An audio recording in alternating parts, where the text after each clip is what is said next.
The Brandon Peters Show may contain explicit language and detailed plot points. For more information on the show, stay tuned to the end of the episode.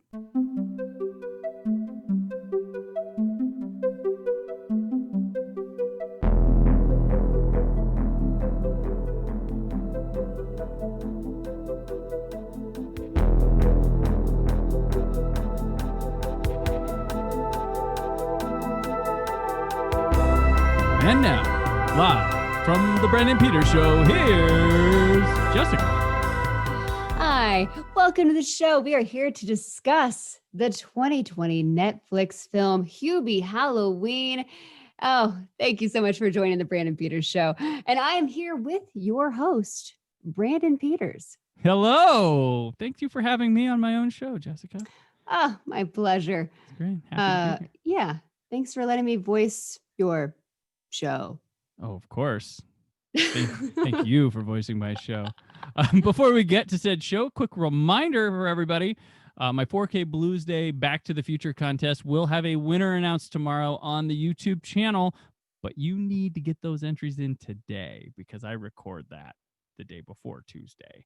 And what you have to do, remember, subscribe to the YouTube channel, follow me on Twitter, Brandon4KUHD, and YSoBlue on Twitter, YSoBlue. Then tweet out hashtag #GiveMe_B2FBrandon, which sounds like I'm giving you something you don't want to give to someone else. But that's the hashtag we have. And But to face? Huh? But say B2, B2F? B2F, Back to Future. But, okay, sorry. But to face, yes. But to face. That's the second place. Usually it's ATM, but B2F will also work. So yeah, if you want to win But to Face, there you go. All right. And my sorry. Oh, my guest today here is, as you've heard already, Jessica Alsman, who you can hear weekly on the Bob and Tom Show and on the podcast Funtown. Hello, Jessica. Hello, Brandon. Thank you for having me. It's great to finally be on the Brandon Peters Show. As if you haven't been on it every week so far. Well, you know, saying more stuff and things. There you go. Stuff and things. Yes. So you and I, we met at PopCon in like 2016, was it? Yeah. Zero prep. I hosted a podcast award show with, again, no prep. Mm-hmm. And hey, here, go do this. Great. But you and Colin won 2 awards. Right. You're great sports. You're very enthusiastic, which made me feel better about hosting. That, hey, someone's having fun here. Yeah. It was fun. I believe because I felt like I had something to prove when I went there. I was like, I need to win this. Like, I was so confident in my podcasting stuff that I felt I was going to let down if I didn't win that award. So call me cocky, call me whatever, but I was really behind my product. But I believe I was so enthused. I think we leapt to the stage, and then I think I just gave you a hug. It was the greatest thing ever. I didn't realize I did that. I was just like elated. Again, enthusiasm. It was amazing. And you still talk to me to this day. I guess I won. So I'm here, and that's it was crazy, and like it was like talking to you afterwards, it was like instant friendship. Like there was no courtship, it was just like boom, we are friends. And so you later became a frequent guest on Cult Cinema Cavalcade, and now you're on every episode here. Oh, I am honored. Yeah, no, I'm honored. I'm the lucky one here. So, and I've been telling people in interviews and stuff that while the show carries my name, like I like to point out that there is a team, and I consider you a big part of that team. So, but you tell everybody this, though? I do tell the people this. So, am I supposed to feel special? Well, maybe you. I'm just kidding. I mentioned. Thank you, Brandon. This podcast is brought to you by Yukon Jack. There we go. This is one of them drinking podcasts. Oh. It is. I'm sorry. It was getting a little sentimental. They're talking about Hubie Halloween, but here's the edge. They're drinking. The Canadian, hold on. It is Yukon Jack is the Canadian black sheep of liquors or something. So it kind of goes with Hubie's girlfriend from Canada. Right. Yes. But no, your vocals class up this show before I go and word vomit all over it, and then you clean it up at the end. So the people appreciate that, and they have enjoyed your voice. I have heard many positive things. So you're on the Bob and Tom show, of course. And so where does not so much your love for things in media, but your desire to work in media and as a talent come from? When did you decide? What was the thing that flipped the switch and said, that's what I would like to do? Oh man, I just grew up loving comedy, and in the Midwest, Central Indiana, the Bob and Tom show was on in the early 90s. Again, I was like maybe 5 or 6 in the car with my parents listening to this, way too young with some of the bits. But it was just funny, and I wanted to make other people laugh, and I really enjoyed being the class clown, the one that would act out like some girls are trying to be pretty, and I'm going to be the weird one that just wants to make people laugh. Um, and then again, growing up with Adam Sandler movies, like I loved Sandler, number one on the top 5 laminated list. And as I got older, of course, it turns into a respect thing because, we're both taken. I admire him. I just really appreciate him and everything he's done because he does what he wants to and doesn't care about anybody else. So him and his friends are making movies and making people laugh. So it's kind of like my drive. I just wanted to be silly. And then I end up weaseling my way into the Bob and Tom show since I'm still here in Indianapolis, which is awesome. Mm-hmm. It's a kind of an office setting for some of the things I have to do, but it's the greatest office ever. And everyone's really supportive and fun. Mm-hmm. Did I answer that question? That was good. That was good. Oh, thank you. What was the first time that you got, do you remember, probably recall the first time you got on air to be a part of the group on the show? Oh, the first thing I ever did for them was I voiced a bit. I did a Lindsay Lohan prison diary. And that was like the greatest thing ever for me. I'm like, I cannot believe I'm being a part of a bit. I'm a female voice. I can do this. Cause it's like, hey, we need a woman around here. And someone was like, you're kind of quirky. I'm like, yeah, I'll do it. Thank you. Thank you for noticing. And that was exciting. Name's and then, Jess. Just A. I lost my mind. The first time I ended up going on air with them technically was during like a beer mile. I was running and participating in some event they were doing. Mm-hmm. And I made a joke about at the very end of it, because I ended up beating one of the guys who was overweight, but I'll take it. And I was like, yeah, it's nice when a girl finally finishes first. There you go. Yep. I know. But then the first time I was actually on an air in the room, absolutely terrifying to look at Tom, Christy, Chick, and be like, I'm going to say stuff into this microphone now. But like, I just froze. But Pat McAfee was in there at that time and Todd McComas. So it kind of helped because it wasn't just like me in there. But at the same time, I mean, I still freeze sometimes. Yeah. Like, do you? Like, if you're talking to someone that I grew up listening. I put them on a pedestal. Right. So I get really intimidated.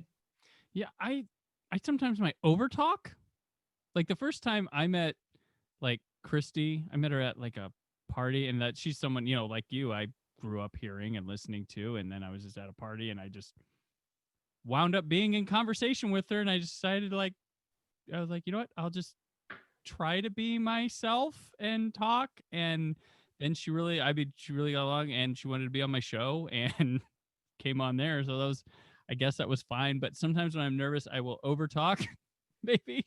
So I'm not like, same. I don't freeze, but I'm like, I'll walk away and be like, oh, stupid. Why? I'm like this. Like I had an interview where I kept recently with someone, like I was talking to somebody and I started saying like my friend at the end of it. Oh, like, oh, my friend. But I'm like, I don't say that ever. Like that's not me. Why would who got in that I would go, oh, that's really cool, my friend. I'm like, no, I don't. That's not in my lingo, but it was for that time. So yeah, sometimes I don't know. Sometimes the freeze will come when I'm expecting them to talk longer or something like that. And I'm like, oh, I have to go now. Not prepared, but yeah, I get you. There's different habits of nervousness. Oh gosh. Or they'll say something and then I end up talking on top of them. I'm like, dang it. I couldn't even wait. I was so excited to say something. So that happens a lot. Or I just start mumbling. There was a time when I was working at the station like I'm weird, right? So Mm-hmm. Nirvana was playing and I'm just meowing to it instead of singing the words. I'm like meow, meow, meow, meow, because it made sense to me. But Tom came out and I didn't realize he did. Mm-hmm. And again, it's before I ever worked for them. He's like looking around. He goes, "Oh, I thought you were on the phone." And I was like, "Oh no, I'm just meowing so casually." Like, why didn't I filter that in my head? And he just gave me the bug eyes, like, okay, gonna leave now. But just weird stuff like that. Or mumble. Maybe I speak gibberish sometimes because of Adam Sandler. I don't know. He just ingrained in my head. Around it. Ta-da-hoo-hoo. Yeah. Yeah, I do things that like I think is funny, or that I would like. A lot of times like I'll do something really stupid because I want to entertain myself with the reaction the person has. Like I don't care if they think it's funny. Like I'm really weird like that. I have this world in my head where I just like say the inappropriate, or not inappropriate, but just this off thing, and or do catch people off guard. Like I'll go to a group, talk to a group of people, like when I'm at work or something, and I'll be like, all right, well, we're out, and then just say hi or bye to a random person that was not even involved in it, and walk off, and they're like, what? It's like the He said bye enjoy to your you. movie. You too. Oh, Yeah, I they're just not gonna watch the movie. just weird stuff that Oh yeah. I people don't expect, or do little like heel clicks sometimes. Just someone like gives me a look and wants me to be like this. No, you get a heel click instead or something. I'm very theatrical with things I do. So Well, good for you. I Be guess yourself. I'm a Always be weirdo. yourself. Yeah, but speaking about yourself too, you have Funtown, which Yeah. this last time we like weren't recording vocals for this show, you had Dockheads, and now you have Funtown. Oh man, Todd Mhm. McComas, comedian, former cop. You may have heard of him from he used to be a part of the Pat McAfee show. He branched off and he started like this little podcast empire, and he does so many podcasts. And one of them was Doghead's podcast. Mhm. And what was happening, he wanted it just he ended up bringing me into Fun Town, just switched everything up because he has 1041. Um, let's see, it's like For Life, Dogheads, and then Funtown with other comedians, which it's him, Austin Real, Jeff Oskey, who I work with at the Bob and Tom Mhm. show. And then he brought me in to have a female on, which is nice because I'm not technically a comedian. I don't go on stage and do a tight five, but I'm weird. So it's fun. So I switched it up. We switched it up. There you go. See, that's what I didn't want to do here. I mean, I hate to bring it to myself, but like I hearing about him, like, oh, he's got this show and this show and this show, and then he's got this show and he's But got this. each one has like a different like I don't know how he just switches brains. Like, okay, today I'm Mhm. 1041. It's true crime. And it's Yeah. his stories are so great to listen to because he has great interviews. And again, he was a cop. He did a lot Mhm. of detective work. He did undercover work. So he knows a lot of the logistics. Um, yeah, it's good. I recommend 1041 if you like true crime. There you go. That's the podcasting sweet spot right there. Is the true crime. I did see one of the funniest tweets I ever saw. Was like, if I ever get murdered, I'd like my death to be solved 10 years later by a group of bored 40-year-old housewives. At least he's a former cop, so it's fun. Yeah. And it's No. like Yeah. he works with other detectives that used to be on the job. It's a personal interest. It's a career. Yeah. That's a different angle. Yeah. Yeah. But so we've been in pandemic. Things change, whatever. But like, do you have any, I don't know, shorter term aspirations right now, or things, any kind of reset focus lately, or something you're pushing for in the near Oh future? That my gosh. right, This is the year of right. like, I would just like to be able to wake up every day and get dressed, maybe do hair and makeup because I can get away with just looking like a slob and go work because I basically work by myself Hmm. a lot of the time. So, goals of getting up and getting dressed, and then eventually going back out on the road and hopefully maybe join Todd, Jeff, and Austin like on stage doing comedy, There you go. traveling around. So that's a goal. Besides that, just waking up and breathing, Yes, hang in there. indeed, indeed. All right. How about you? What are you doing? You just developed the entire podcast. No big deal. Like this whole Yeah, I not doing much, I guess. And you just do like one chilling. podcast a week, right? Yeah, just one. Just well, every once in a while I podcast. Something Just like that. one every time the day ends in Y. Every time there's a day, sometimes two. I've been guessing, Oh, and then they'll drop stuff. So I'm like, oh, I got something else I got to promote today, and I'm like, you know what? Get sick of me because that's what I want. man, Wow. social media is rough. That's one of my work. So I've been much more social media focused for this show than I was the last because I control it all now, and I don't like scheduling. That's tough. You're an easy guest. Thank you. But right. Wait, huh? I was kind of difficult. I pushed us back 30 minutes today. Trust me. I wish everyone would just put back 30 minutes. Okay. But they yeah, the social media stuff, it's exhausting because I gotta plant the show here, then here, and then when I go to like Instagram, I gotta do something kind of different. I have to sell it differently there because there's no links. Yeah. And then the link in bio. Yeah, well, no. But Look, people, it's really hard. I have trouble just posting in my everyday life, let alone if you're running a show like Brandon. Give him a break. Like his posts, retweet them. Right. You're helping everybody out. Yeah, it's fine. It's a process, and I found in podcasting is really different. Like I'd like my social media stuff to be. It's going great so far. We're early. This is not even a month old. Well, as of recording, when this comes out, we'll be over a month. But like when I look at my subscribers and my listeners, it's like astronomically more than what my social media presence is, and it's really weird. And I can't grasp it, but yeah. So what do you call your listeners? I don't have a name yet. What? Like BPers or I cannot think of anything. Brand B2Fers? deadheads. I don't know. Oh, that's fun. Yeah. Maybe okay, listeners of the Brandon Peters Show. What do you want to be called? Tweet at him or comment on Instagram. Let us know. Yeah, tweet at me, comment, or that Facebook page. I don't know. Yeah. Who knows? Do it, please. I'm asking kindly. And sign up for the butt to face contest. Come on. Need more contestants. You get a free copy of Back to the Future. Why would you not? I'm doing the Hurley boy over here from SNL. He's a clean boy. Let him sleep in your bed. I'm not going to beg. I'm going to beg. Very Sandler focused right now. There we go. Okay, we'll move on to that then. We'll go there. So, Hubie Halloween is directed by Stephen Brill, who, working with Sandler, has done 100% Fresh, that comedy special he had. Sandy Wexler, The Do-Over, Mr. Deeds, and Little Nicky. And he's notable. He broke into directing with Heavyweights, which you really quickly know that in this movie.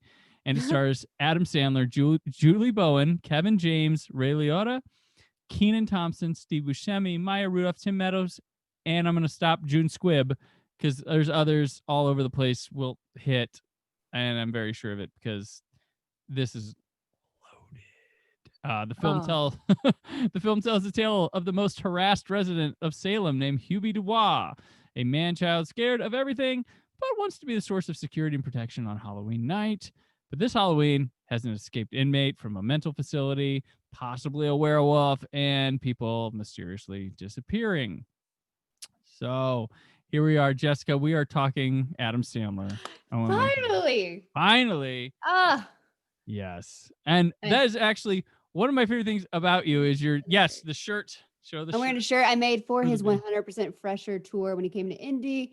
It was the Bad Boys of SNL, the top 6, Sandler, Schneider, Rock and Meadows, Spade, and Farley, which only 3 out of 6 were in this film. R.I.P. Farley. 50%. Yeah. Well, I think, Spade was off making his own movie, I think, at the same time. Yeah. Wrong Missy. There you go. Do you think Kevin James kind of fills his Farley void a lot?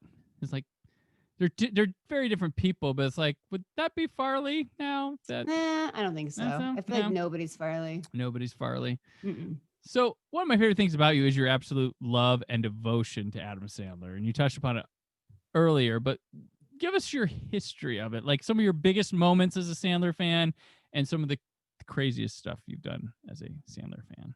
Oh gosh, the earliest I just remember seeing Billy Madison. Well, I think it was SNL. My mom woke me up Hmm. out of bed the night he sang the Hanukkah song on SNL. Like, oh, Adam's on singing because like I'd watch them. Didn't stay up that late to watch them, but she'd get me up, and then I'd watch them like later. Loved it when Billy Madison came out. Blew my mind. It's like he's so great. I think I did a speech in high school about Billy Madison, like in speech class, because why not? Yeah, I did odd speeches too. I showed the end scene from Dawn of the Dead, the George Romero one, the original, where all the bikers get torn up by zombies and they're eating and stuff. I showed that. I did a speech on zombies and I showed that to Open because she's like, you know, what's important is to get people's attention right away. You get people's attention. Yeah. I didn't do that. I just I sang the suntan lotion song Oh, there you go. and then went into my whole thing about happiness. But no, I just became a big fan and started watching all of his stuff, big supporter. Early on, you can start counting the Easter eggs, which is even Mhm. more fun because when you're a fan, you're like, oh, he did this again. Oh, he did this again. Oh, that's so and so. There's so and so. And it's just the nerd out stuff. The weirdest thing I probably did, because again, eventually you turn into, I don't want to be creepy, but I would like to meet Adam Sandler. Um, well, technically, they came to town for Super Bowl, Oh and it yeah. was him and Sandberg promoting "That's My Boy." And I worked at the radio station that had Premiere Hmm. at the time. Dan Patrick was doing his show, which Premiere carries. We were able to go to Victory Field, and it was when Sandler was actually doing the interview with Dan Patrick. I'm losing my mind. I got to see him up close with his friends like Dante, Alan Covert, and John Lochran, Hmm. and I just like kind of froze. Like you can't do anything. I'm Right. just standing there. But then again, there's like all these other media type people or people taking photos because critics love to take a crap on Sandler. And Oh it's like, yeah. We can talk. We'll talk about that. Yeah. bug off. And after that, I think when he went on the road, he started doing the comedy tours. Heck yes, we went to Denver for one of his first ones where they took questions from the audience. My dumbass again doesn't raise her hand, and some hoe bag in the back's like, "Can I hug you guys?" And he's like, "Yeah." And she runs up on stage, gets a hug. I saw Tim Meadows and David Spade smoke weed. That was cool. Um, so we saw him in Denver, we saw him in Louisville, and then in Indy, we got front row seats and made these shirts. And he acknowledged us. And it was like the greatest thing ever. And you know what? He goes, "Oh, those are really cool shirts. I like those." And all I could say was, "Thank you." So quiet. I froze. I could have said, "Oh, you like this? You're the greatest." Or, "Do you want it?" Or some crap. Nope. Froze. But Donnie and I did get to meet Dan Beulah, who plays the piano and writes the Mhm. songs. Okay. That was cool before the show. And Dan Beulah makes his cameo in Hubie Halloween as the gravedigger. Oh, Look at that. All the info you didn't even want. there you go. No, I want. I am like the piddly scum. You're the expert here, so I'm And went to excited. Charlotte, North Carolina. So technically, I'm in his Netflix special when it shows the outdoor venue. There you go. And the audience, you have to pause it and zoom in. But we're in the second row. It's exciting. But I've he done sang that. to us too in Indy, like the thing where he does with the flashlight. Mm-hmm. He ended up singing to Donnie and I. And again, I'm just like geeking out. Like, this is happening. Hello, Adam Sandler. My name is Jessica Alsman. Yeah. Hi. So stupid. But I've gotten to meet Rob Schneider, Tim Meadows, Kevin Nealon from working at the station. So that's amazing. Jennifer Coolidge. I should think who else. But not the Sandman. Like, not actually meeting him. I've never met. I had a friend when I lived in Los Angeles, and his roommate was like this most interconnected dude. Still is. But he wound up. He gave me rides to work when I didn't. I used to when I first lived in LA. I had public transportation. I did that and didn't have a car for a while because I thought I'm like, oh, it's gonna be like New York. It's not like New York, but he would take me to work with him, and like one day he's like, hey, guess what I did on Saturday? It was like a Monday. I'm like, what? He's like, oh, I went to the Happy Madison holiday party. And I was like, oh, I was like, how was that? He's like, dude, it's like all those people are there, and I was on the. He's like, I was on the dance floor with, and I was dancing with this little girl, and this guy came up and he picked her up. He said, "Careful, you'll have if you do that, or if you keep that up, you'll have a friend for life." And he looked, and it was Sandler. Oh, it's And it was, amazing. he's like, it was the most like, you could write that, but no one would believe that was how it happened, but that's how it happened. And I was like, oh, okay, it's pretty cool. But that's like the only close to Sandler thing. And then I remember like he played basketball in the Pacers Mm-hmm. practice facility. Like they rented that out during the Super Bowl, I believe. Yeah, wherever he goes, he ends up Yeah. playing like ball at whatever professional court there is. Like when he was in Salt Lake City, Mm-hmm. played where the Jazz go. That's cool though. Yeah. He's pretty good at basketball. Like I Mm-hmm. played in high school, but if I had to shoot I was terrible at free throws, but Yeah. Yeah. he keeps up. He's a guy I'm always rooting for him. And I think one thing that ticks people off is he's just like a genuinely nice guy and good person. And they never, critics, writers, gossip, tabloid people just never know how to deal with him. And he doesn't, he's like me a lot of times where I don't understand the concept of like, oh, you have to dress this way or this way. He usually just, t-shirt and jeans guy. Mm-hmm. And he'll go to places like that and they're like, oh, look at him. But I'm like, when did we start going like the suit and tie? We have officially declared that is how the nice dressing is. Or like I dress for comfort because when I'm comfortable, I feel more comfortable being myself, I guess. Yeah. But like he's dressed like that. And like there was a story with the Grammys in 2009. He was presenting Dave Matthews Band performance, and the Grammys people were having a fit over what he was wearing. So It's like Dave, corduroy pants or sweatpants yeah, and his shoes. and Dave gave him his jacket. He's like, just put that on. Is he fine now? And they're like, yeah, I guess he's fine like that. So he took Dave's jacket from his suit and had to go, introduce like that. So that was pretty interesting because those two are best buds, and like that's why I think Dave like probably asked him to be the one to introduce them. But yeah, he's just chill, and Here's a he loves tie-in. kids, and yeah, a tie-in to your Back to the Future. Mhm. Tom Wilson, Yeah, does a little comedy. He has a song called "Stop Asking Me the Question" because it's usually like, "What's Michael J. Fox like?" He's yeah. nice. He does that, but in that song, he says, "Who's the nicest celebrity?" And he says Adam Sandler. So there you go. B2F and Sandler. Of course. So he's had this. We will talk Hubie, folks. Don't worry. We're just getting. He has had this Netflix deal for 5 or 6 years now. Is Oh that my gosh, I don't know when it even happened, but it was a great FU to the right? critics. Like, cool, I'm gonna make money and do what I want. Does it kind of bum you out that you don't get to see him in the theater as much anymore? I mean, you get him at home, but I'm a person, I like to go to the theater. I like to see Yeah, what I like in the theater, but I always saw his premieres, and he it's used a to weird release. question to ask right now. I get I it, know. but He used to release his movies. There was always one around November, always around my oh yeah. birthday. Like The Mhm. Water Boy was right on my birthday, and it was the greatest thing to go.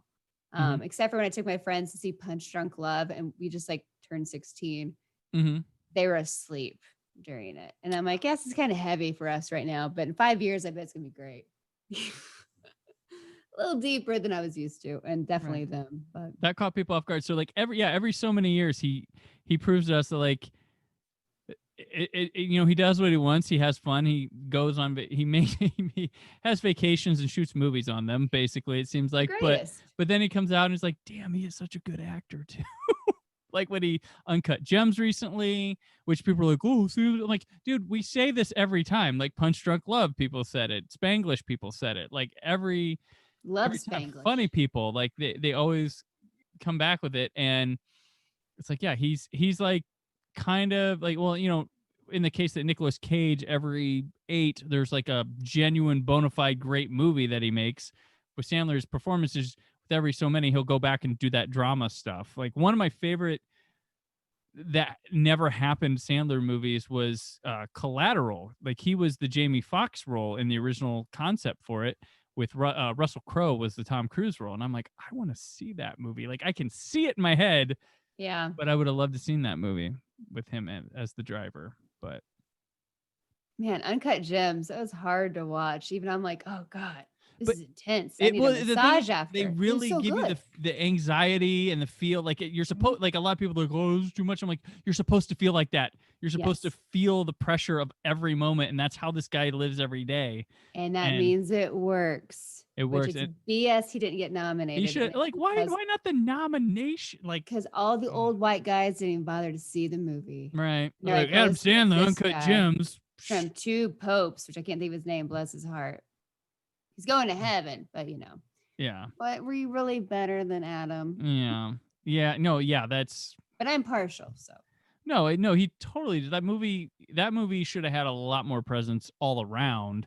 The Safdie brothers are really good. And if you haven't seen did you see the one they did before that?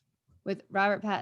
Pattinson, I have every intention to see it. I've seen the trailer. Yeah. I'm like, okay, our Pats, whatever, but I haven't seen it It yet. feels like it's happening in the next like town over from where Uncut Gems is. It's like that same kind of feel. But yeah, the critics with Adam Sandler, he's making not so much dick and fart joke comedies, but like he was always rising up against them. Like his whole Mhm. career from Billy Madison onward. I can't remember if they liked Airheads or not. I think Airheads is secretly brilliant. It's the Dog Day Afternoon done with the radio station, and I've always loved that movie. I always loved the movie Bulletproof. Nobody Oh talks about it. Him and Damon Wayans. I absolutely love it. And James Caan. yeah, not to be confused with the Gary Busey Bulletproof, which I've had a running gag on this show about that movie recently. So Bulletproof 1996. 96. Yeah. Uh, So one of my favorite things that happened, because there's like a genuine charm and whole they took the poster for Big Daddy and the one where they're peeing on the wall, and they mhm. had the wall say like 40 million opening or something like that, and they were peeing on the floor where they're peeing were all the critic quotes that were bashing Hilarious. it. So I love like Big that. Daddy. I Hmm. absolutely love that movie. Yeah. And I mean I was The Wedding Singer. That was a movie that absolutely caught me off guard back in the day. We went, my friend and I were hanging out, and we're like, we need something to do. We got this party to go to tonight. We're like, well, let's just go see The Wedding Singer. I guess it's Sandler. It didn't look whatever, and we were like, oh my god, that movie was amazing. Like, we really enjoyed that. And I haven't liked everything he's done since like the early 2000s. There's hit and miss, but I always go in hoping for him. And my wife loves Adam Sandler movies, so I get to watch a lot of them as well. Yeah. But I'm never against him. And he does hit genuine stuff here, like with Hubie Halloween, which I guess is critically his best reviewed movie since The Wedding Singer, according to a lot of people, which seems like a Wow. long time. You know why? Conveniently, his next movie after Uncut Gems. So the Right. Oh, critics yeah. are like, oh, he's so great now. Kissing his butt to make up for Not it. that bad. It's not that bad. Yeah. So I mean, some of his movies have some stupid stuff, but I'm like, it's stupid stuff. It's a comedy. Comedies are gonna miss time Mhm. to time too. Like I went into Jack and Jill so excited because I love Gap Girls on SNL. I love me some Sandler. Two Sandlers, what's not to love? Mm-hmm. It's a great idea, but it kind of got hard to. But hey, again, Not your favorite. I'm a supporter. Yeah, it's not my favorite. Doesn't That's your mean favorite. got to crap all over him. Like, cool. There's We'll so use many options out there. Watch something else then. we don't use the word worst, we'll use least favorite. Yeah, something's got to be the least favorite. There you go. So Sandler, like, does he have a thing with like horror movies at all? Because he's Hubie Halloween's flat out, but he's had Little Nicky and then the Hotel Transylvania movies, which are based on classic monsters. So does he have like a knack for those, or? Not really, not that I know of. I think Little Nicky, I don't know how they came up with it, which it's also a Steve Brill movie. Mm-hmm. And it's fun because you have like the guy that's playing like or he plays Chicago backwards and you hear the devil. Right. Yeah. It's funny, hilarious, but it's not too scary. Hotel Transylvania, I don't know if they just decided to tap into an untapped market. Like, hey, let's do an Mhm. animation film. It's going to be fun. All my friends can voice stuff. And yeah, Yeah. let's go this way. But That I have no idea. Yeah, it's just funny because I'm like, he's touched upon horror stuff before, but yeah, Little Nicky, I like that one. I know people hated that one, but I like that one. I thought it was fun. Popeye's Chicken's fucking awesome. So.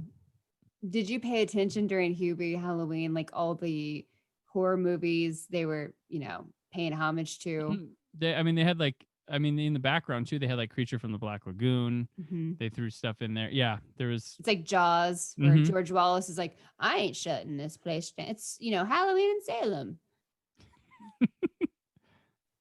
Oh, yeah. They actually, I don't know, it reminded me of when the priest was hanging upside down, Michael Chiklis, in front of his house. It reminded me of City of the Living Dead, Lucio Fulci movie, where a priest hangs himself at the beginning of the movie, but just the kind of the lighting and stuff reminded me of it, but it was upside down. That's probably too deep a cut to reach, but it reminded me of it a lot. Oh man. So is it my teenage, my zombie, wait, what was it? The movie they're watching at the drive-in. Mm-hmm. And it's based off of, I think, a real one, my zombie teenager or something. There was like, I was a teenage werewolf. That's a movie, but I think it was a teenage zombie. Yeah. So in that movie, instead of showing that movie though, it's actually his buddies again. It's like Alan Covert, is it Martin Herlihy and JD? They're playing everybody. So again, it's like, oh, I see. That's Alan Covert. There they are. Do you want to go over the Easter eggs first?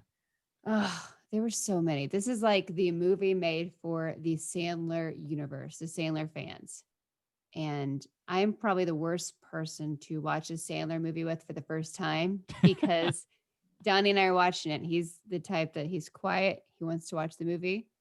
Don't talk. But I'm like, oh, there we go. You see what they did there? Oh, they did that. Oh, that's this.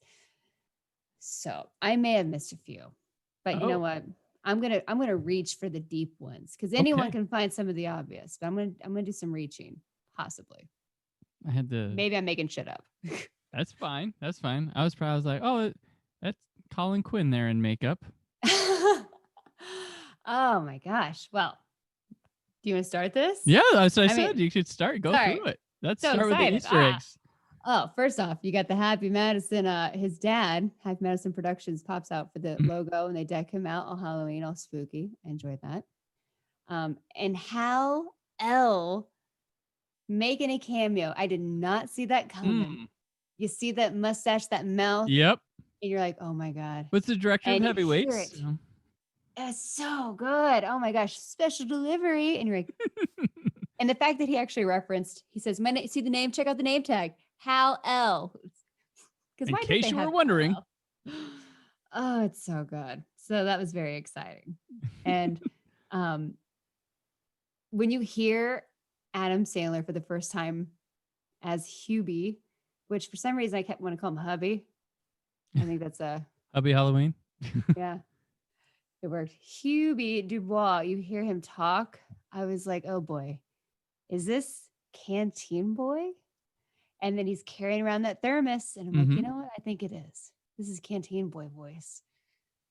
And did it bother you at all? No, I just knew he was doing it. He's done those before, like Water Boy and Canteen Boy. That's one of his. He doesn't have like a wild range of voices with characters. He's got a couple and he uses them quite often. So it'd been a while since he'd done one like this. So I loved it. And then, well, eventually I was like, oh no, is this wearing on me? And then it comes right back. I'm like, no, it's not. I enjoy it. Thank you. The only time where it comes into concern, but then you realize it's like an Adam Sandler conversation. Like, Julie Bowen's really going for this? Like, oh yeah, she's like the most popular, but she's always had a thing for him. Yeah, she's like always had a thing for him, and like still has a thing for him. I'm like, with the voice, sure, fine. But yeah, Julie Bowen, Violet Valentine.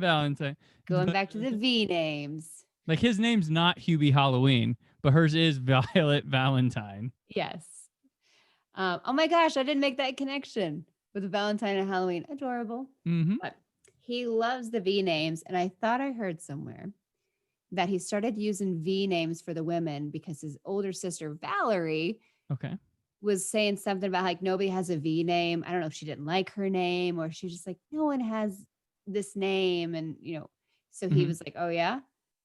How about Veronica Vaughn, Virginia Bennett, Vicky Valancourt, Vanessa on Big Daddy. Then there's Valerie Barron or whatever her name is on Little Nicky. So, oh, wow. He intertwines those V names and then he broke it for. He alliterates them too. And then Winona Ryder, she had a different name. I kind of forget what it was. Fake name. Oh gosh, there's that part. They make a lot of puby jokes. Yeah, puby.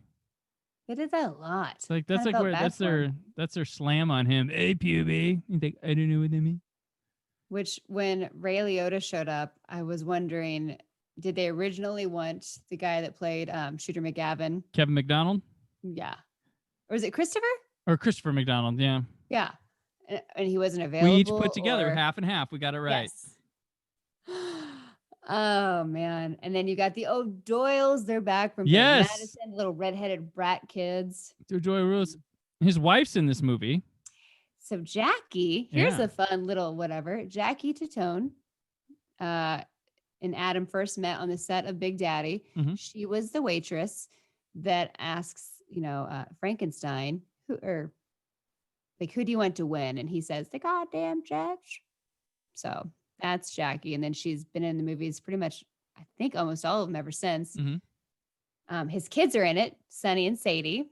And they had a huge role. Yeah. They've been in his movies since like 51st Dates. Is this Easter eggs or do I just sound weird? No, it's stats. Hardcore. I did enjoy the thermos. Yeah, that was. I kept thinking like Inspector Gadget. Like it was like things Inspector Gadget would do, like the umbrella. Then he had the Batman. Where does he get those wonderful toys?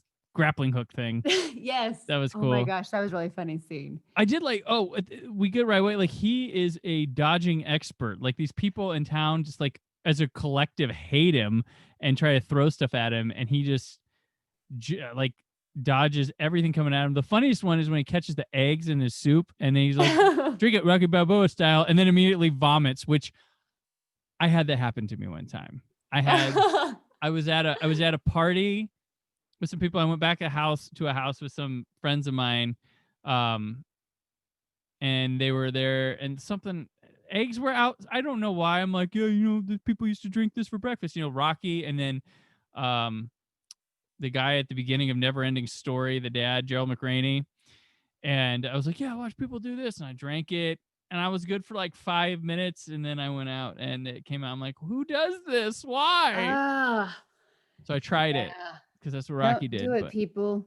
Don't do it. Quick PSA in this movie for not doing that.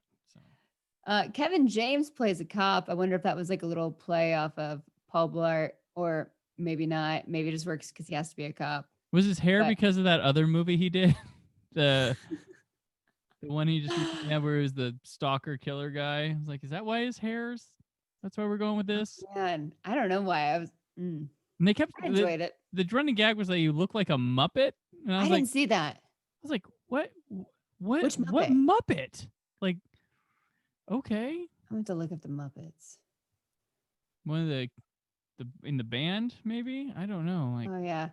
Oh, sorry. The stuff that they're throwing at Hubie, which again, the whole movie, there's a flaming arrow at one point later in the woods. And I'm like, Robin Hood's after him? But the kids, they throw bags of poo that's on fire at him. Oh. Billy Madison. So that's exciting. There you go. And then Yellow Doyle rolls turds. Steve Buscemi is the neighbor. I love Steve Buscemi. I love that whole thing with him, and because he's might be a werewolf. That's the thing, and he finds him in his basement with like poop on the ground, and he's like, "You have a dog in here?" And then I love when he finds him in the woods, and he's like eating out of a pumpkin. Like, yeah, it's just something that I was trying to think around, like, why is this happening, and it just didn't make any sense to me. So it was funny because it didn't. I was like, this is just so random. I think I thought he was a werewolf. Yeah. Do werewolves eat pumpkins? Is that what? I think they'll eat anything. Okay. Pigs, pumpkins, Gotcha. because he did kill the pig. Yeah. Womp. Peanut. Peanut. We do learn that Hubie pees the bed when he refers to his ghost Hmm. sheet, Billy which is Madison? just Or no? like Bobby Boucher on The Waterboy. Oh, okay. So Mama would say, "Did he tell you about his bedwetting problem? That's his sheets right over there." And it was like the same like spotting almost too as the Waterboy. And Hubie lives with his mom, Mm-hmm. his mama. So got that little tie in. I don't know why I love watching Adam Sandler punch things. I don't know if it reminds me of Happy Gilmore, but like he keeps getting scared throughout the movie Mm-hmm. from his own decorations. And when he tries to knock one out, I love that. I don't know why. But Yeah. his mom, When he gets in the house the first time, he knocks that one out. yes, That I is. just lost it. Oh, no, I'm fine. And his mom is wearing all these shirts that she gets. That's and my favorite thing in the movie. Is she's like, oh, they were so either like clever or just so dumb you have to laugh. And there was the well, it starts with boner donor. which boner is another word for a mistake. Yeah, Like they it used to is. call a guy's name used to be Boner on some TV show. Well, I used to, Growing Pains. Yeah. He was the son. He's the son of Walter Koenig, who is Chekhov on Star Trek. That was Ooh. Boner, and he passed away a few years back. So just there, but yeah, Boner, Mr. Siva. Is Boner, but yeah, Boner. Also, I used to listen to a podcast called the 80s All Over. It was a movie podcast, and they used to begin every episode with let's see what boners we made last week, as in mistakes that people pointed out to them that they didn't cover, and that was Yeah. played "Oops Upside Your Head" when they did they said boners, but I like how they trickled it through the movie though. Like whenever Oh, yeah. Hubie would mess up, like, sorry, that's my boner. That's my boner. It's like I don't think he knows what, because he's trying to like he's bringing it back or trying to sound hip or something. She had the shirts. I was trying to find them all because I was like, oh, I really like your shirts. I forgot to write them down, and then like nobody's listed them out anywhere that I looked, but I did remember there was, if you can read this, you're in fart range. And then at the end, she had kayaking gets me wet. So, but that was my favorite one. That was the best. They saved the best shirt for the last one she wears. Mm-hmm. But there's one when she was on the news. I can't remember what it said, but they were funny. I my gosh. The thermos, the running gag. I forgot all about this. So he does pepper spray, but when he goes to take a number 2 or a dump later, it's a candle in the bathroom to help hide the smell. Of course it is. Oh my gosh. Okay. So in his room, his bedroom, there is a poster of Burt Reynolds. Yeah. Reminds me of Happy Gilmore. Must be Burt Reynolds or something.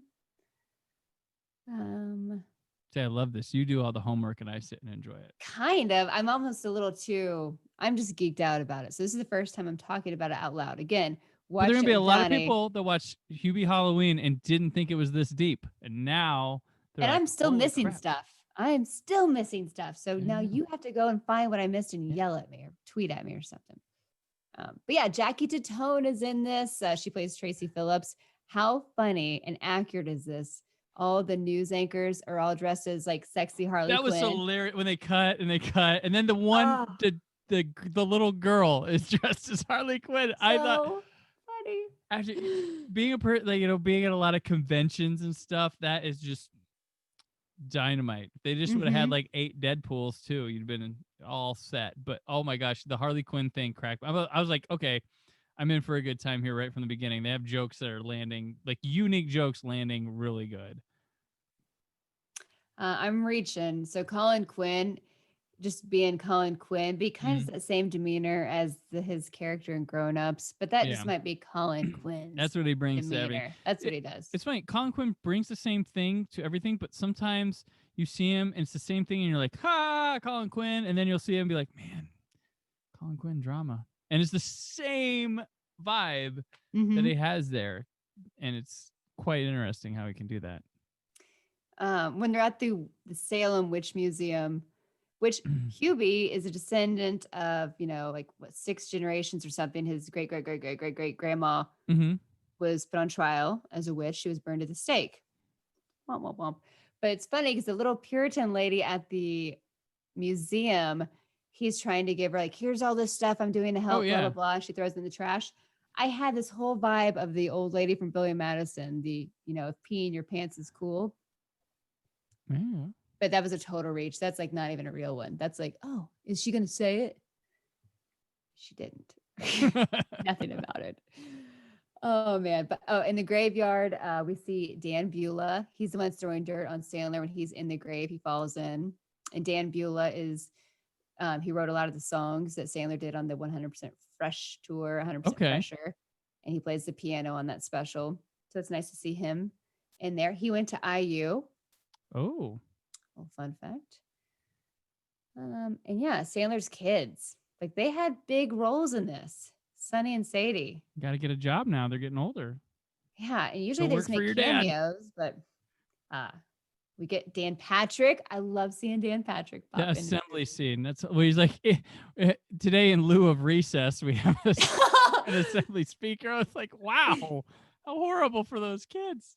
One of my favorites when they're like yelling at they're being mean or booing him, and he's like, he's a human being. Oh yeah, he's a human being. Oh, that's good. Oh, but he does this whole thing. You got the O'Doyle kid sitting at a table, and there's this little fat kid. I'm sorry, chubby kid, overweight kid, whatever you want to say. Big boned. Yeah, and I'm like, is this the fat kid from Billy Madison? Stay here, Billy. It's not the same. Again, reaching, folks. But people again throw stuff at Hubie, and one of them ends up being a dodgeball to the face. Right. Yep. A la Billy Madison, which was awesome. And then later you'll see in the credits, he does a take where he catches the ball and does the now you're all in big, big trouble and throws it at the camera. So yeah, you were right there. That confirmed what you were reaching. Oh, my heart. Again, just seeing that dodgeball hit him in the face, I'm like, oh my gosh, they're doing, he's literally just, this is all for the fans. This is just a little too much. Was it distracting for you, or is it like just naturally flowing when you see all that? Still flowing. And I don't know if it's because I wanted it to be that way. I want to see him do this. Mm-hmm.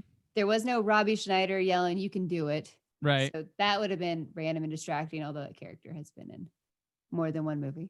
Right. A lot of the actors' kids are in this, though. Like Kevin James has kids in this. Alan Covert's kids, Steve Brill's kids. So you can have fun and look for them. Tim Hurley, this is such a random thing, and I'm jumping way ahead. Okay. So Tim Hurley has wrote a lot of stuff with Adam, and he usually makes a cameo in the movies, really small roles. Like in Big Daddy, he was the kangaroo. He dressed up as a kangaroo. Mm-hmm. And in this, he's a wild bear, I think, out in the woods. It's one of the wild bears that goes after him when he runs the radio station. I don't know why I jumped to that. I put that out of order, but this, again, a stretch, folks. You had Shaq. Oh my the radio station DJ. I was like, who is this gonna be when it happened? Because they keep the radio DJ mysterious, and then all of a sudden, oh, it's Shaq. Such a beautiful female voice you're hearing on the radio, which I was so surprised. I'm like, wait, we have a live DJ that's on all day. That doesn't exist anymore on WTCH in Salem, Massachusetts, though. Right. Maybe on Halloween. But it ends up being Shaq. Holy crap. Yeah. In the radio station, you can see Bobby Pickett or Monster Mash album in the background. That's kind of cool. Yeah.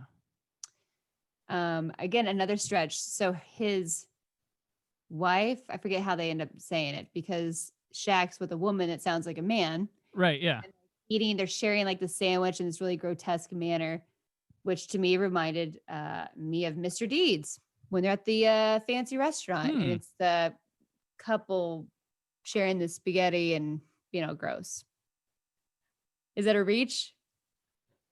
No, probably not. You thought the dodgeball thing was a reach, and then it confirmed in the post credits. So, oh man, Hubie saves a cat. He saves a cat in Mr. Deeds. There you go. That cat's face, amazing. When it does the And Melissa Villaseñor from Saturday Night Live, who I Yes. like, who is a person that I attempted to get on Cult Cinema Cavalcade, but I had to go through layers of getting the person. But she's great. I was glad to see her in this.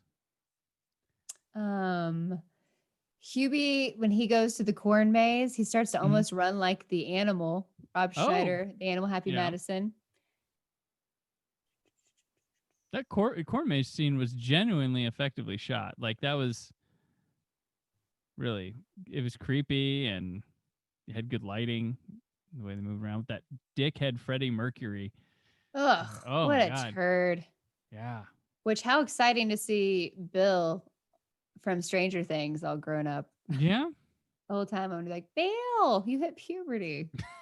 It's exciting. Good for you. It's true. Yeah. It's like you are. Yeah. Good thing you moved 2 towns over. We can explain that. When they're trying to figure out who the bad guy is or who the murderer is, they think it's going to be Violet Valentine, which again, I'm like, holy crap, this makes sense. It's her. She's trying to get rid of people that it are would being make sense mean that she's to Hubie. mentally deranged and likes Hubie. That makes sense, right? Yes, probably. Oh man, but when they say, oh no, it's the call is coming from inside your house, he yells, Mama, and then I'm going to go steal a boat, which is just like the water boy. He ends up getting on a fan boat and taking off to make the mud bowl or whatever. Right. Mud dogs in the bourbon bowl or whatever they were in. A reach. And I love every time they try to disappear. Him and his mom both yell, Frankenstein. They point, everybody looks. And I'm like, oh, are they choosing Frankenstein because of Frankenstein on Big Daddy? Oh. Or maybe because he's a monster that shows up frequently in Halloween. It all makes sense. It's there is a calculated effort from him to reference so much of his stuff in this movie. There's stuff I'm missing. I know I am. I think your reaching isn't much reaching. He's if you listen to the show, be like, damn, she found it all. She found nobody's gotten that one yet. They're like, oh gosh. I was really excited because when I was watching it for the first time, Donnie asked me, he goes, do you think the guy that escaped from the, mental institution wearing the pig mask or whatever? And it was like, who's that going to be? Yeah. He's like, do you think it's going to be one of his people or do you think it's going to be someone completely random, like a George Clooney? Right. Like you did not see that coming. I go, it's Rob Schneider. I was like, I haven't seen him yet. It's going to be Rob Schneider. And he goes, it could be. And then it was. And I was like, I knew it, even though I didn't know. I was just guessing because he didn't show up yet. Right. But it would have been cool if it was someone complete, like Brad Pitt's in there or Jennifer Aniston. You're like, what? Yeah. Well, I like when he showed up and they just kind of lingered around. They're all calm and collected about stuff. And then when we showed up with the cops, like, why did we bring these two? It's like there's no one else in the office to watch them. Only 2 cops in Salem, Massachusetts. Yeah, and they got 2 escaped mental patients who are fine with going back to the mental facility. Just so funny. So funny. Oh man! So at the end, you realize it's actually his mom. Yeah, that has been kidnapping all these people. I guess spoiler alert: if you didn't watch it, please go watch Hubie Halloween. Sorry. Right. Well, no, this is a spoiler show. We're fine. Okay, cool. Which the whole time I'm like, oh dang. Did not see that coming. Yeah. It worked, the misdirection. But since she's like super strong because she opens stuff for him and she's kidnaps able to Ray Liotta. Yeah. Yeah, like sucks them through. Like it looks like they're getting pulled by a demon gorgon or whatever you call it. Does that mean she's a witch? Because then she also does a little cackle laugh. Yeah, this thing hits at supernatural like all throughout. And yeah, I thought is there gonna be a monster in this? Is that where we're going here? And I was like, nope, he's not a werewolf. Nope, he's not this. But yeah, there's the whole pulling back thing. But she could be a witch. She could be. Oh man, but it's so great. Then he gets on camera. You see Hubie make out with like the camera, and Violet makes out with like her TV. Very Happy Gilmore as he's making out with the monitor. I want to kiss you all over scene. Delightful. Then he becomes the surrogate foster father. Mm-hmm. Oh yeah. Oh, and then everyone respects and loves Hubie. I almost said Hubie Halloween. They all respect Hubie Dubois. Hubie Like you Hubie ever meet? Doobie. Yeah. Oh my gosh, when Tim Meadows is like sucking on his own pretend fingers, Oh though, yeah. it's like, does that turn you on? I Yes. was so grossed out. Oh, and then she's like, men's fingers, sucking on men's fingers. Oh, when he did his inhaler, she goes, "Now that's what turns me on." He's like, "Really?" She's like, "No." Like Maya Rudolph's on fire here in this Hmm. movie. Yeah, she's great. Um, I had this weird, like in a generalized thing about in general that this movie opened my mind to. But have you ever noticed when a movie or a television special or something sets itself on Halloween that there's this like strong desire and fondness for it to take place in a small town? Like the movie Halloween takes place in a small town, Illinois, and every time like this takes place in small town Salem. Like every like when movies go for Halloween and stuff, they go like small town. It's never. Hmm. It's always. Is it like scarier in a small town than if you're in a big Well, I city? think Salem was picked because of the witch The witches trials. stuff, but it's also small town. But Yeah, I was thinking about like I always whenever it's like oh it's Halloween it's always in a small town. I It get, unless feels. Ghostbusters, you want to count that. Oh yeah, Ghostbusters. But But yeah, you're yeah, right. like it's always Um, the desire to have the neighborhood and the little small town mom and paw shops, not like yeah, going to Target or something like that. But it's it's always harder this. to get away with murder or mayhem with more people around. I guess so. I guess so. It just unlocked in my mind. I'm like, you know what? All these movies that happen on Halloween, it's always small town, small this, but stupid random Brandon thoughts. That's what it was. Well, yeah, even Stranger Things, little Right, yeah. tiny town in Indiana. Hawkins, Indiana, like I guess less people to debunk things. I don't know, or the feds won't be there fast enough, or Yeah.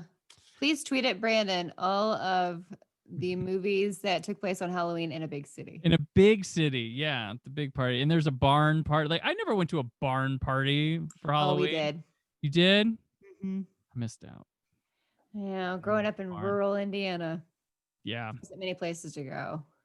that But was an interesting scene where he's like going through the barn and taking the vape from the kid, and he breaks that thing. I'm like, aren't those expensive? oh, we didn't have a barn party with an actual band. I mean, that's a little too legit, Right? Yeah. Yeah, but it actually was in a barn there you go. with some straw and Somebody throw me a barn Halloween party someday so I can hay. capture some magic I missed out on as a kid. The credits was really good in this. I really Mhm. enjoyed it. It was fun to see all like the takes and all the times Sandler's, doing his rah.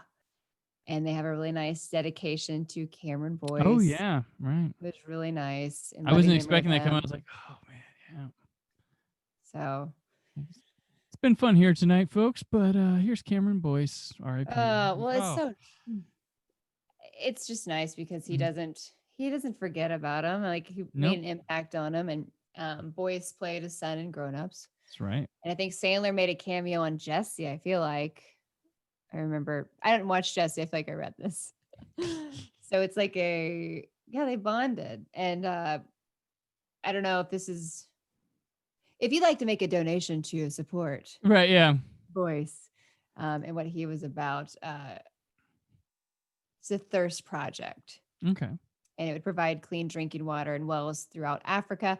Um, but he did suffer from epilepsy. So you could maybe donate to the Epilepsy Foundation Excellent.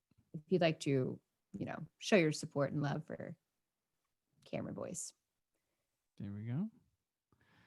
All right. Do you want to talk any more about the movie, or we? It was a whirlwind. I could talk about this a little too much. I know I missed things, but That's okay. It just happens. It's a really conversation. geeking out about it. I appreciated it. I really liked it. Yeah, I Did you did like too. it? I did. I really genuinely did. I was like, this is charming. I was like, I like me. It was like, okay, I want to watch it with my kids. They'll like it. That's what he tends to do with his movies too. He makes them, he's got stuff in there that you're like, well, that's stupid. I'm like, you realize a kid is gonna laugh their ass off for Right. it. Like they're gonna, like The I Jello Man with the wiener and the balls. right. Hilarious at the very beginning.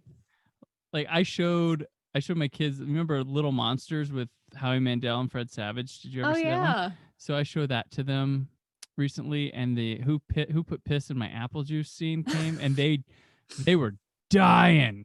They thought that was they couldn't believe that. They're like, "Oh, he's drinking!" Oh, they Oh. thought it was great. So that kind of stuff kills, and I always think a lot of times when I write with my critic mind stuff, like they never put on like you realize like there's stuff that kids need to have for kids, right? Like we don't all laugh the same. Like there's different Hmm. age groups of humor and stuff, and I always am aware of that. And I always write in my review if I'm writing for a kids thing, and I always am attentive to their reactions, and I report that in my reviews too, because you know what, I'm gonna be the target audience for that. So Yeah. it's an This angle makes I like sense. to take, but there's plenty of that in here, and it's just funny. And the stuff that might be questionable, they're not gonna understand. Like my Maybe that's daughter, the. yeah, I Oh, I had. was just saying. Sorry. Dang it. Oh no, it's fine. What did I do? Okay, like maybe everybody. I still don't get how everyone's always throwing stuff at him, even when he's running through the woods. So maybe that's just a gag for the kiddos because it doesn't make any sense. Like who's shooting the bow and arrow at him? Well, it's a lot of That's unfair. slapstick stuff too. So Yeah. that's good. Yeah, no, I had it. I had my daughter. I was watching it the second time, and she came down for a sec, and they were talking about the boner shirt, and she goes, I don't know what that word means. I'm like, it's fine. It's just a silly word. Yeah, okay. So that She's was it. later that day. Oops, my boner. That's my Yep. boner. Yeah, that's what they'll do after this movie. Boner's gonna take it back to what it was meaning. Oh, fantastic. That's what Another Now and Then did. I was like, what's a hard on? another shirt, Happy Halloweener. I just remembered it and it pointed down. It pointed down, and there was a boxing shirt she had that said, "I'd hit that." There was that one. Hilarious. Boom. Oh my gosh. If you're not a Sandler fan, watch Hubie Halloween for the t-shirts and the thermos There you gags. go. I think it's a funny movie. I think people should watch it. You can. It's on Netflix, and I think a lot of people have, and I think a lot of people have been pleased with this movie. So yeah. Yeah. Will you make it a Halloween tradition to watch it? I might. It's one with like one to watch with like the kids and stuff because I try to find those Hmm. where and I think there's stuff in here that could scare them too a little bit because they're younger. So, Yeah. but yeah, I showed my daughter Monster Squad for the first time. That one worked pretty well. So, but yeah, I'm always trying to find something that I like scary stuff. I like horror movie stuff, and I like to get them in and show them different things. And it's nice to have something like this, and that's I enjoyed it myself. So, Yeah. and I'm a sucker for like the seasonal stuff. He gets a lot of the tropes of making a Halloween night movie right. Like he gets the town right. He gets the atmosphere right. Their lighting's great. The props are awesome. So Mhm. I mean, beyond just being a funny, enjoyable movie, it's nice to look at just in general too. Yeah. It's fun to see people dress up again, maybe because you have to pay for the rights for the costumes, but Right. everyone's just a generic, like, a monster, a ghoul, like, oh, there's Mhm. Frankenstein, Bride of Frankenstein. It's exciting. It is exciting. All right, we'll move on to the what else segment now. So, what else?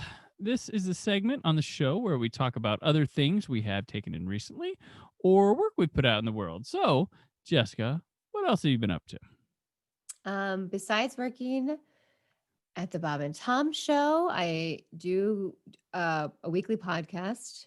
It's at Funtown Pod on social media or at Funtown Podcast. You can check that out with Todd McComas, Jeff Oskey, Austin Real, and myself. Lots of fun. Uh, but as far as like what I've been doing is basically watching TV. And I Mm-hmm. just recently discovered all of the Vikings type shows. And I cannot get enough of it from Vikings and The Last Kingdom. Where have I been? It's fantastic. Between that and Outlander, yeah, just random rabbit holes. That's what I've done during quarantine. There you go. Yeah, I've been slowly trudging through Hunting a Bly Manor because I just kind of want to take it slow and not go through it. I'm trying to appreciate episodes as a whole themselves nowadays a little more. I will pop a couple episodes in a row of things, but I'm trying to slow it down because what's the hurry? Haven't even started it yet. Oh, I want to. We just haven't been able to match up, mhm. which is it's always fun. We have to wait. You don't have to, but you Right. choose to wait for your partner so you can watch it together. It's always fun until you can never. Once in a while, like certain shows we do, but I'm faster at things, so she falls asleep a lot. So I don't like to rewatch before I can move forward. So it's all good. It's better that way. Oh man, do you like What We Do in the Shadows? Yes. I freaking love it. Yes. Watch this TV show. Watch the movie too. Yeah. But please go watch the TV show on FX. Don't just watch the first one and go, boo. Please keep watching. Go like 1 or 2, 3 in. Fantastic. Oh, it's amazing. It is so good. I love it so much. For me, I also have a guest spot on Forgotten Films with Todd Libano. I've been on there a couple times, but he asked me to come on there and talk about this new show, so I was very happy about that. And we talked about this wild Exorcist knockoff from the 70s called Beyond the Door, which is crazy. And I believe Warner Brothers sued this movie and won because it was so Too much close? Yeah, too close. Ooh. Yeah, they don't do it with a child; they do it with a woman, and it's a beautiful disaster. It was fun. It was really fun to talk about that with Todd. And I recently crushed it on Blu-ray reviews here. I have Flintstones complete series Blu-ray review up. El Camino, the Breaking Bad movie from Netflix. There was a steelbook came out of that. Adaptation, the Charlie Kaufman, Spike Jonze, Nicolas Cage, Meryl Streep, Chris Cooper won an Oscar for that movie. You get 2 cages in one in that movie. Oh, wow. Twins. It's a really interesting. It's Charlie Kaufman, so his mind is, but it's about him following up being John Malkovich. Like Nicolas Cage plays Charlie Kaufman, and then there's this he has a twin brother. He doesn't have one in real life, but he added that for the movie, and it's about him trying to write his next thing after being John Malkovich, and they even go to the set of being John Malkovich in it. It's that's a weirdness that he brings. I just love it. And I have the Captain's Collection Blu-ray, which is William Shatner's made some documentaries about Star Trek, and one of them's about the captains, and then he turned it into a TV series about the captains, and then he did one about the making of Next Generation called Chaos on the Bridge, and Get a Life, which is about Trek fandom. So those are all there. And I've also been watching plenty of Italian horror and giallo movies to prepare for the Out Now special I'm recording, just some ones I hadn't seen. And I got my Friday the 13th box set today, and I'm going to dig into that when I have time. Jeez. So much stuff. What's your favorite Friday the 13th if you had to pick? Final Chapter. And I tell people, if you only watch one Jason movie or Friday the 13th movie ever, it's Final Chapter, because it's got everything the first 4 films did at the best they can be done. And at the beginning, it has a little recap that kind of builds the legend of Jason and stuff, and has clips from those movies. And it's got some of the best gore effects because it's Tom Savini and Joseph Zito who directed it. It's got the best cast. It's finally not local community theater New Jersey people. It's, Crispin Glover's in it, Corey Feldman, the guy from Last American Virgin, the girl from American Ninja. Just people kind of not that I need recognizable people, but it just feels elevated. And that Jason scared the shit out of me when I was younger. Because I was like Corey Feldman's age when I watched it, and I was like, oh crap, he can come after kids too? Shit. He has no morals. And he was this little horror dork too, so I'm like, it was speaking to me. I was like, oh gosh. So that one freaked me out. That's my favorite one. Yeah, so yeah, I'm very excited about this box set. I'm like, oh my gosh. So and yeah, so that'll do it for this episode. Jessica, you are the best, and I am beyond thrilled that not only have you on here for the first time, but also talk some Adam Sandler. Oh man, I'm sorry. I geeked out a little too hard. That's what I wanted. I was like, must stay professional, use mid-tone range voice. Instead, I'm like, oh my gosh, did you see him get hit in the face with the ball? Oh. There was a flaming bag of poo. We'll record that version next. So where's the best places people can follow you around at? Oh, find me on Twitter at JN Alsman. That's ALSMAN. And then Instagram is at Jessica Alsman. All right. And I'm on Twitter and Instagram, Brandon4KUHD, and written work on Why So Blue. Don't forget to subscribe to my YouTube page, which I'll be back tomorrow on for 4K Blues Day. But now, remember to keep but for now, remember to keep the positivity in your online film chatter.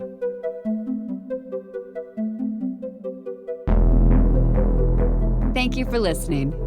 The Brandon Peters Show is a Creative Zombie Studios production. Produced by Brad Shoemaker and Brandon Peters. Written and edited by Brandon Peters. Announcer vocals by Jessica Alsman. Theme song by Metavari. Web design and show art by Brad Shoemaker with Brandon Peters. All music and clips featured in the episode are property of their respective studios, and no infringement is intended. Additional information on this and other episodes at thebrandonpetershow.com. For any inquiries, press opportunities, or sponsorship, contact mail at thebrandonpetershow.com. The show is available on Apple Podcasts, Spotify, or anywhere podcasts are found.